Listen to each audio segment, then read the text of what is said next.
Bonne nouvelle pour la rentrée académique 2022-2023, l'École supérieure d'administration, d'économie, de journalisme et des métiers de l'audiovisuel ESAE vous ouvre les portes de ses différents sites. À Gbedjourmende, à Bomé-Calavi, à Kpakpa et même à Parakou, l'université ESAE vous offre des bons d'études et des demi-bourses dans toutes ses filières en licence 1, 2 et 3. Et pour les 100 premières inscriptions en master 1 et 2, bénéficiez des demi-bourses. Nouveau bachelier, vous avez au moins la mention assez bien. Inscrivez-vous vite à ESAE et bénéficiez d'un bon de 50 000 francs CFA. Étudiants, étudiantes et nouveaux bacheliers, payez 200 000 francs CFA en sciences de gestion, sciences économiques, sciences juridiques et en administration des affaires en licence 1, 2 et 3 et 500 000 francs CFA en master 1 et 2, 250 000 francs CFA en administration générale, administration des finances, journalisme et métiers de l'audiovisuel en licence 1, 2 et 3 et 600 000 francs CFA en master 1 et 2. Alors, inscrivez-vous vite et profitez des offres exceptionnelles mais également d'un enseignement de qualité à l'université d'excellence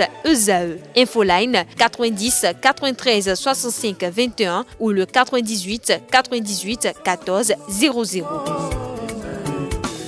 ESAE, l'excellence a un nom. Le débat de ce matin sur Free Matin, nous allons apprécier un peu les grandes tendances qui ont été rendues publiques hier par la Commission électorale nationale autonome Sénat. C'est à en croire ces grandes tendances. Le parti politique Mouvement des élites engagées pour l'émancipation du Bénin Mouel Bénin a obtenu 2,28%. Force Cori pour un Bénin émergent FCBE a obtenu 4,44%. Les démocrates a obtenu 24,2%. L'Union progressiste Le Renouveau, 37,56%. L'Union démocratique pour un Bénin nouveau, UDBN, 1,07%. Mouvement populaire de libération, 1,28%. Bloc républicain, 29,17%. Au total, pour les sièges à attribuer, ces trois partis politiques vont partager les sièges. Union progressiste Le Renouveau, 53 sièges. Bloc républicain, 28 sièges. Et les démocrates également, 28 sièges. Pour apprécier ces grandes tendances, je reçois en plateau ce jour Imelda Bada, qui est conseiller spécial auprès du président du parti politique Mouel Bénin, Jacques Ayadi. Mouel Bénin, qui est mouvement des élites engagées pour l'émancipation du Bénin. Mouel Bénin, bonjour à vous. Imelda Bada, au nom de Jacques Ayadi. Oui. Bonjour, merci d'être là ce matin. Bonjour également à Joseph Perzoanago, directeur de publication du quotidien La Dépêche. Merci d'avoir accepté l'invitation. Bonjour. Bonjour, merci d'être là. Et bonjour également à Constant Yawedéou, directeur de Radio Planète. Merci une fois encore d'être là. Merci. Alors, je vais commencer par la femme, qui est d'ailleurs beaucoup plus représentée cette fois-ci au Parlement. On en décompte au nombre de 28 au sein de ce Parlement-là. Déjà, on croit les stats qui ont été rendus publics par la Sénat. Dites-nous, au niveau de Mouel Bénin, comment vous avez apprécié déjà d'entre le jeu ces grandes tendances-là? Je pense que, comme il a dit le dimanche dernier, le président Yadji, nous sommes avant tout républicains et nous acceptons au fait... Donc on peut espérer un jour que vous soyez en fusion au sein du bloc républicain? Ben non, c'est pas... je pense que ce ne serait pas respectueux de ces personnes qui ont cru aux idéaux de Mouel Bénin, de le dire comme ça. Parce que pour se mettre ensemble, il faut que ce qui nous conjugue soit pareil, on ne se met pas ensemble pour se mettre ensemble. Mais êtes-vous surpris du taux obtenu? Je pense que ce qui m'a le plus surpris et qui devait surprendre plus d'un, c'est les plus de 61% de Béninois en âge de voter qui n'ont pas voulu voter. Et c'est ça, au fait, qui m'angoisse le plus. Parce que on ne parle pas de 50%, on ne parle pas de 40%, on parle de plus de 50% qui ont choisi. Du coup, ça rejoint un petit peu l'offre que nous avions faite au niveau de Mouel Bénin pour pouvoir resserrer les liens entre les Béninois et leurs dirigeants, pour ne pas dire les politiques et le Bénin. Et le Bénin. Alors, dites-nous, Joseph Perzoanago, au niveau de la dépêche, comment avez-vous apprécié ces grandes tendances-là? Bon, mais franchement, c'est sans grande surprise pour ce qui nous concerne, parce que qu'il vous souvienne que sur ce plateau ici, on a eu successivement 2 débats. Exactement, lundi dernier. Voilà, le tout premier débat qui remonte à peu près à un mois, je disais que nous allons assister à une atomisation de certains partis satellitaires du pouvoir, enfin du régime. Vous faites allusion à quel parti et quel parti déjà? Ben, écoutez, quand on parle de satellite, vous savez, c'est tout autour, là, ce qui se greffe autour. Bon, bien entendu, tout seigneur, tout honneur. Et je commence par Moël Bénin pour dire, bon, le parti s'est atomisé. Et UDBN, on n'en parle pas. Et même, bon, enfin, ça vous surprendrait peut-être. FCBE, ça s'est atomisé, bien entendu. Et on me dira que c'est un parti de l'opposition. Et j'ai toujours dit ici que ce n'est pas un parti de l'opposition. Quand on est une tendance, on le démontre à tout va.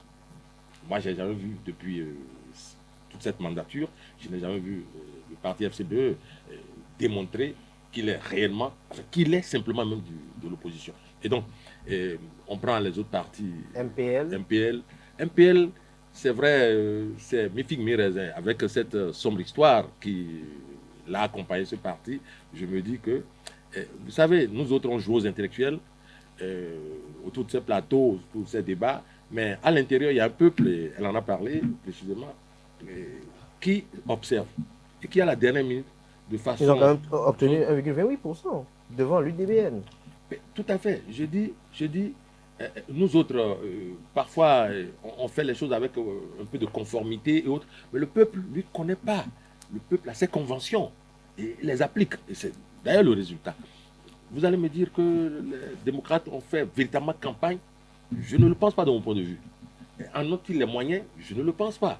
Et je l'avais aussi prédit ici. J'ai dit, les démocrates n'ont pas besoin de faire campagne. Ce n'est pas parce que c'est le parti en lui-même. C'est qu'il y a une sorte d'aspiration. Il y a un étouffement par lequel le peuple dit, bon, mais je voudrais un porteur de voix pour m'exprimer. Et donc, les démocrates sont là et on recueille simplement cette manne-là. C'est-à-dire, ce n'est pas... C'est vrai, il y a un mérite, mais le tout n'est pas un mérite. C'est arrivé comme ça spontanément. Il y a des endroits où ils ne sont pas allés. Ben, on a voté massivement les démocrates. Parce que celui qui allait voter ce jour-là avait une frustration. Il a dit, ben, que faire pour... Ou il avait peut-être l'envie qu'on ait un parlement qui soit... Ben, ça revient au même. Ça revient au même. Donc, on ne va pas forcément voter les démocrates, on va voter pour un changement. Pour l'inclusion réelle. Ah, ça, c'est le thème de campagne. Non, pour l'inclusion réelle, parce que je ne crois pas à l'inclusion de Moël Bénin. Ah bon?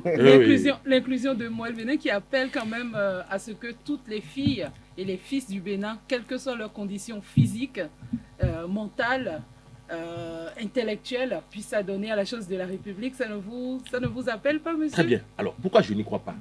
Ben, le président n'a jamais raté aucune occasion, je n'appelle pas son nom, mais le président de Moël Bénin n'a raté aucune occasion pour dire que tout ce qui se passe est bien. Et je suis surpris de le voir revenir dire que ce qui se passe là doit changer en termes d'inclusion. Il y a comme une antinomie. L'offre... Non, je me permets de répondre très rapidement parce que... rapidement. En fait, l'offre de Moël Bénin n'est pas l'offre d'une seule personne. C'est l'offre de tous ceux qui sont dans Moël Bénin. Donc, l'appel à l'inclusion n'est pas dans un sens d'une personne sur la politique. Non, en fait, il faudrait que je explique. Parce que c'est cette démarche qui date bien avant la colonisation, l'appel de la Jatroué. L'appel que plusieurs personnes ont raté. Cet appel plutôt que nous devons normalement accepter, suivre, et que chaque fille est fils du Bénin. Parce que qui sont les autres qui arrivent à décider au nom de tous les autres Béninois, les 60% de Béninois qui ne répondent pas présents aujourd'hui? Demandez-vous, c'est dû à quoi? Parce qu'en 1960, au lendemain des indépendances, on a confié les rênes du pays à une catégorie de Béninois. C'est le symbole du roi Guézo, n'est-ce pas? Oui. Le roi Guézo n'avait pas attendu l'approche des élections en son temps pour prôner. Non, en fait, justement, Moël Bénin a 4 ans. On a vu tout au long. Moël Bénin a 4 ans d'existence. Une question. Non, en fait, Moël Bénin a 4 ans d'existence. Et nous avons vraiment pris ça depuis la base. Donc, sur notre liste, déjà, vous avez 81% de jeunes qui croient à ça. Nous avons des personnes vivant en situation de handicap qui étaient sur notre liste. Ce n'est pas une inclusion factice, au fait, c'est du palpable, c'est du réel. Et ça a été accueilli sur le terrain, ça a été applaudi, même si le doute ne se dissimule pas du jour au lendemain et que ce sont les actions politiques qui vont accompagner, qui pourront nous donner crédibilité plus tard. Ça, j'en suis fière de ce résultat. Ça, c'est l'avocate de Moël Bénin. Alors, Constant Yaoudéo, par rapport aux grandes tendances qui ont été rendues publiques hier. Oui, je crois qu'on s'y attendait un peu. Il n'y a pas grande surprise, puisque nous l'avions dit sur ce plateau, on n'espérait même pas les démocrates à ce niveau-là. Franchement, on ne les attendait pas. Mais on pouvait, dans l'analyse que j'avais eu à faire, on pouvait connaître une grande surprise. Et ça n'a pas manqué. Ça n'a pas manqué. Et l'expression du peuple, c'est à travers les résultats de la Sénat? Non, des démocrates. Les démocrates. Oui, ça a donné une certaine lecture qu'il faut vite faire. Et je crois que le chef de l'État a intérêt à ne pas banaliser ce qui s'est passé. Un parti qui a été autorisé il y a seulement quelques mois, un parti qui ne savait même plus qu'il allait participer aux élections, qui a rattrapé le train, même pas en marche, le train parti, vous voyez, et qui arrive à donner ce résultat. On doit pouvoir décréter et se dire si, comme une analyse a circulé, la mouvance est au gouvernement, au Parlement, dans toutes les administrations, au niveau des directions techniques, des institutions de la République et tout. Et qu'on arrive à avoir de ces genres de résultats. Ces grandes infrastructures de réalisation. Le chef de l'État, pour tout ce qu'il a eu à faire, on se dit, est-ce qu'il y a sincérité quand même dans tout ce qui est exposé au peuple? Avant de venir à Imelda Bana, j'aimerais vous poser la question que je posais tout à l'heure à Pierre Jonago. Oui. Est-ce que la plupart des gens qui ont voté pour les démocrates n'ont pas voté pour ce parti politique dans l'optique de pouvoir véritablement voir, de ne plus voir, j'allais dire, un parlement monocolore? Absolument. Il y a une envie. Et c'est irrésistible. Il y a une envie d'expression. C'est la première fois qu'il est difficile à un Béninois dans la rue de vous appeler le nom de deux de ses représentants. Il ne peut pas te dire tel député. Il ne peut pas donner le nom de deux députés. Parce qu'on n'a plus droit au débat parlementaire. Moi, une fois, j'étais au Parlement avec notre chauffeur à qui j'ai demandé de m'envoyer des piles parce que j'avais des problèmes de piles. Quand il est arrivé, il avait vu les députés en train de se rentrer dedans, de se chamailler. Il s'est dit, mais là, est-ce qu'ils ne vont pas se battre tout à l'heure? Mais à la fin, ils font faire une suspension. Il a vu les deux qui se chamaillaient là, ils se sont tenus par les mains dans le couloir. Ils étaient en train de... Il dit, ah, c'est comme ça. J'ai dit, c'est des Béninois. Mais il était épaté. Ça fait qu'il ne ratait plus aucune occasion de suivre les débats à la télé. Mais pose la question, Béninois, vous avez suivi des débats parlementaires à la télé à un moment où le Parlement se dote de radio-diffusion et de télévision. Les gens te disent, est-ce qu'il y a une télévision du Parlement? Mais à un moment donné, dans ce pays, quand on dit le débat parlementaire, tout le monde allait s'asseoir pour écouter. Je crois que la nouvelle législature va briser cela. Donc, c'est pour te dire que les gens avaient une envie de voir un autre Parlement. Et les Béninois se disent, si ce n'est que les partis qui soutiennent le pouvoir qui sont là, on ne peut vraiment rien espérer. Ça veut dire que tout va passer comme une lettre à la poste. Mais l'erreur est que le peuple a besoin d'explications. Le projet de loi qu'on est en train de voter, le contenu, c'est quoi? Donc c'est ça en réalité. Donc ce n'est même pas encore les individus qui font le problème, mais le peuple n'a plus les informations qui le concernent. On ne sait plus ce qui se passe dans la République. C'est exactement ça. On ne sait plus parce que de l'autre côté, on se dit, le gouvernement ne peut que dire ce qu'il arrange. Ça, tout le monde le sait, c'est classique. Donc, il n'y a que le Parlement qui puisse nous dire exactement ce qu'il y a dans les tests et autres. Mais voilà que on n'a pas le Parlement. On n'a pas envie d'aller écouter ce que le Parlement dit. Nous avons, j'ai toujours regretté, on a dit républicain et démocrate. Ça veut dire que les options ne sont pas les mêmes. Même si on doit s'entendre sur les 50% que le gouvernement veut, il faut quand même que les républicains nous disent que c'est 80% et que les démocrates disent que c'est 20%. Qu'il y ait un débat quand même pour que Là, vous parlez entre l'UP et le BR. Oui, et ça il doit pouvoir avoir un débat, parce qu'on est en train de parler d'idéologie. Il y aura débat. Et c'est là que je rejoins, je soutiens Moël pour dire ils ont commencé par travailler avec les jeunes. Parce que c'est à ce niveau que ça se passe. Tu prends un jeune aujourd'hui, tu dis pourquoi tu veux devenir député, il va te dire que c'est parce que lui veut rouler 4x4, mais pas pour aller défendre le peuple. Donc, il faut... Parce que nous, on a fait le civisme, le patriotisme et l'idéologie à l'école. C'est ça qui nous permet c'est ce qui me permet, je vais dire, de dire le démocrate ne peut pas dire la même chose que le républicain. Mais ils sont pleins les républicains, dans les démocrates. Mais comment à la veille d'une élection législative, quelqu'un peut quitter républicain pour aller aux démocrates? Oui, à l'Union progressiste pour aller... Comment on peut changer? Non, quand même. Il n'y a pas de conviction. Donc, il faut reprendre à la base l'éducation politique à la base. Et je suis d'accord avec Moël qu'il faut quand même que on crée l'école. On crée l'école. Alors, Imed Dabada, quelle est votre appréciation du nombre de députés qu'a obtenu les partis politiques Union progressiste le renouveau, Bloc républicain et puis les démocrates surtout? Au fait, avant de répondre, je vais opiner par rapport à la position. Non, au fait, non, c'est bien, il faut lui permettre. L'esprit de surprise, au fait, non, du tout, c'était pas sur Moël Bénin. C'était pas sur Moël Bénin, mais c'est sur les démocrates, le score des démocrates qui semble surprendre plus d'un. Moi, je pense que naturellement, l'être humain a tendance à aller sur ceux qui se font passer pour les victimes. Reste à savoir s'ils sont réellement victimes. Et second plan, c'est un plan sociologique. Nous savons que les réformes ont fait saigner plus d'un. Même le président Patrice Talon en est conscient. Il y a beaucoup de robinets qui ont été fermés. Et quand ça coule en haut, ça descend en bas. Du coup, le bas souffre. Et le bas, c'est le bas peuple. Du coup, plusieurs personnes, parce que moi j'ai sillonné le lundi, malgré mon choc au fait des tendances, j'ai sillonné, j'ai dit mais pourquoi?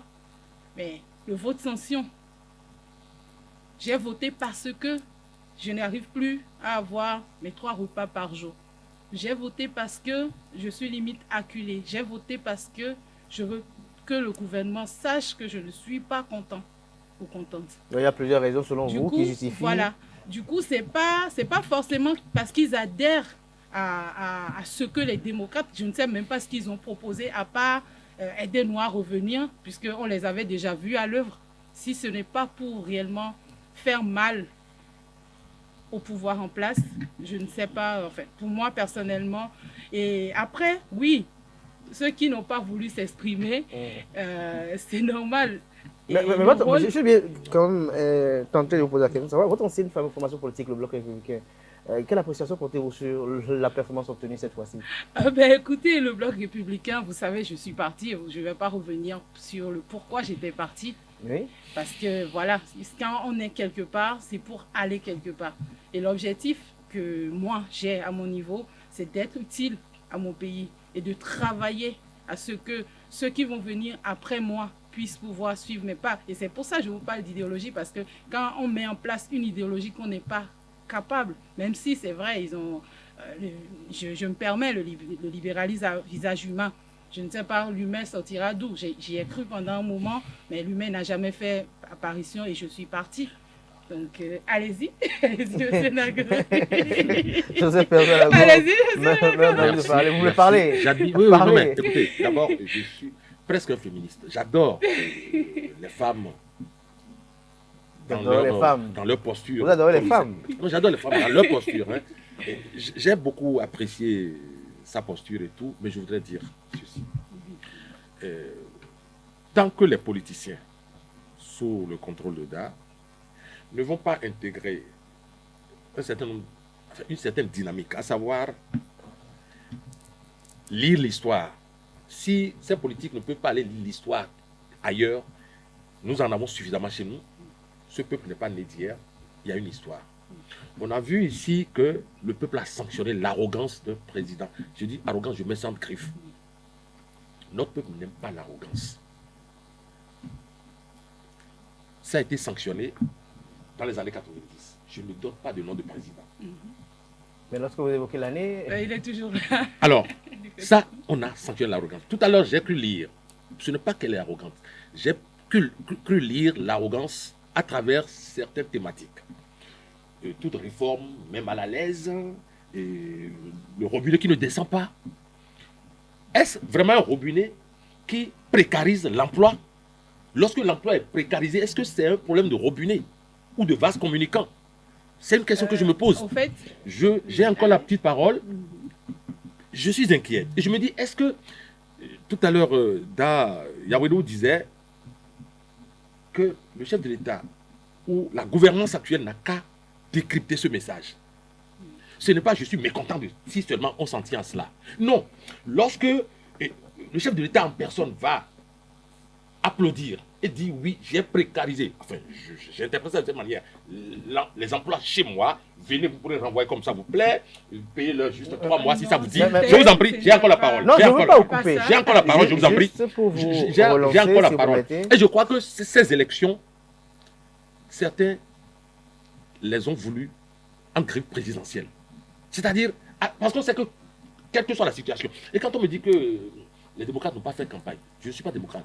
Je ne sais pas. Non, mais je dis, ils ont fait campagne. Récupérons notre Parlement. Mais ça, c'est un terme de campagne. Récupérons. Et tout à l'heure, sans le dire exactement, Yahweh disait, il n'y a plus de débat. Mais je vais vous dire ceci. Allez l'écrire sur un mur. Il y aura débat. Un certain Rossi Basile fera débat. C'est ça.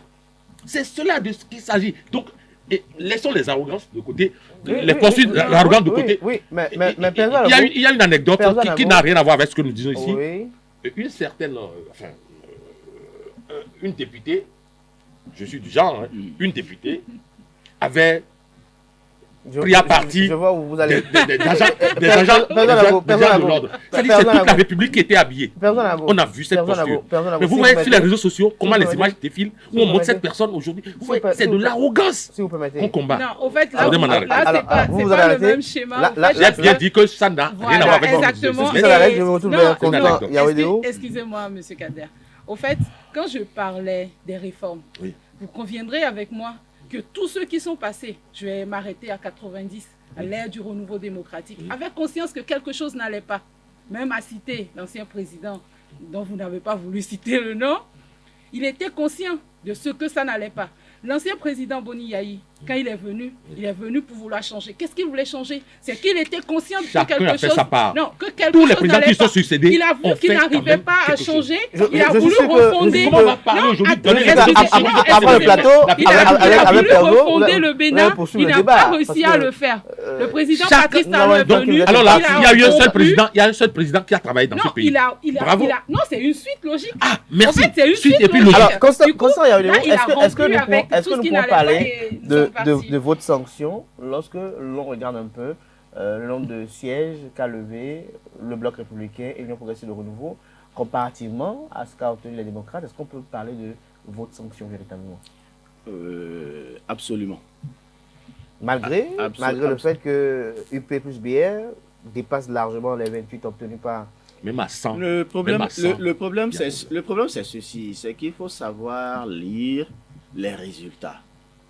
Vous savez, il y a des circonscriptions dans lesquelles le débat est tellement serré parce que c'est une guerre fratricide qui date de longtemps, qui a fait reloger dans UP et BR. Donc, il n'y a pas d'espace, il n'y a en réalité pas d'espace pour que les démocrates s'expriment. À ces endroits, il n'y a pas de débat, on ne peut pas apprécier le vote à ce niveau parce qu'on sait que c'est toujours Perzo et Constant qui se les yeux fermés. Les yeux fermés.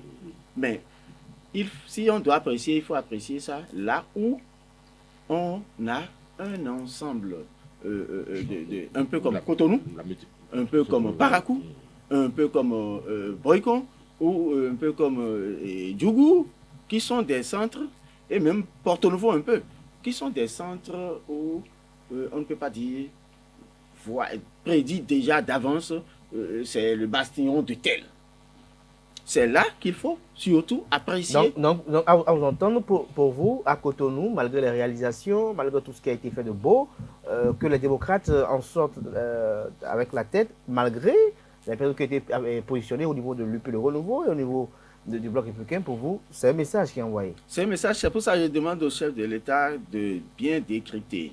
Vous savez, ça, au temps du président Kérékou, ça ne peut pas se passer comme ça, malgré tout. Le schéma, c'est quoi? Je ne peux pas parler sur les réseaux sociaux, je ne peux pas m'exprimer, je ne peux pas dire ce que je pense. C'est 48 ou 36 mois. On sait. Donc plus personne, même à son frère, on n'arrive plus. On n'arrive plus à dire ce qu'on pense. On n'arrive plus à faire débat avec son propre frère à travers les réseaux sociaux. Vous voyez un peu le danger. Vous ne pouvez pas aller sur. Est-ce que l'idée derrière ces initiatives-là n'est pas fondée? Est-ce que le constat qui a conduit aux réformes dont vous évoquez tout à l'heure les retombées, est-ce que le constat n'est pas partagé par tous? On aurait laissé les gens s'exprimer effectivement sur les réseaux sociaux, que peut-être les résultats seraient meilleurs pour la mouvance. C'est ça que je suis. Il faut écouter d'autres sons de cloche pour avancer. Vous ne pouvez pas aller sur un média traditionnel et aller vous exprimer. Mais quand le débat se mène au Parlement, c'est ça que je disais. Et on voit les contradictions, même si on connaît la finalité. Au moins, les contradictions, ça libère. Ça libère. Non, attends, ça libère.